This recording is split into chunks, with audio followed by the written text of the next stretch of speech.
Avant la météo et le journal, direction Bruxelles. Retrouvez notre correspondant permanent Valérie Lerouge, que vous apercevez là. Ils ont poussé un ouf de soulagement, je suppose, à Bruxelles, non ? Oui, ils sont soulagés, ils sont même requinqués, on dirait, ce matin, car ça ne nous a pas échappé.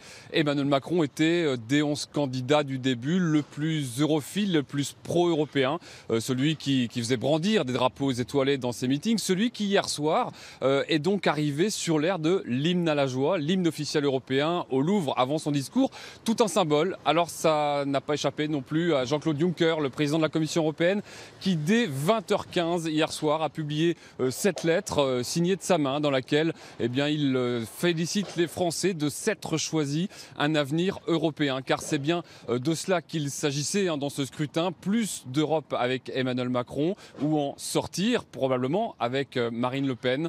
Donc il y a du soulagement bien sûr. Et en lisant les déclarations des eurodéputés, des hauts fonctionnaires, des dirigeants, on voit aussi qu'il y a la tentation non pas de récupérer, mais de traduire ce score élevé d'Emmanuel Macron comme un plébiscite pour l'Union européenne. Alors on sait que c'est un petit peu plus compliqué que cela, mais Bruxelles cherchait des signaux, 10 mois après le Brexit, auxquels se raccrocher pour relancer un peu la machine. Et visiblement, la victoire d'Emmanuel Macron en est un. Bon, juste un petit mot, nos voisins belges, ils sont plutôt contents. Qu'est-ce que disent les journaux de Bruxelles ce matin ? Ils en parlent beaucoup parce qu'ils se sont vraiment passionnés pour cette campagne.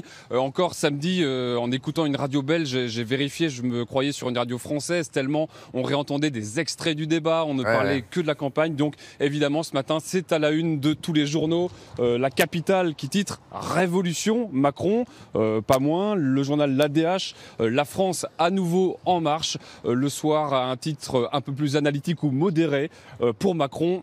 Tout commence. Et ce qui est sûr, c'est qu'ils vont continuer à suivre ce président qu'ils ont découvert aussi comme pas mal de Français ces dernières années, ces derniers mois.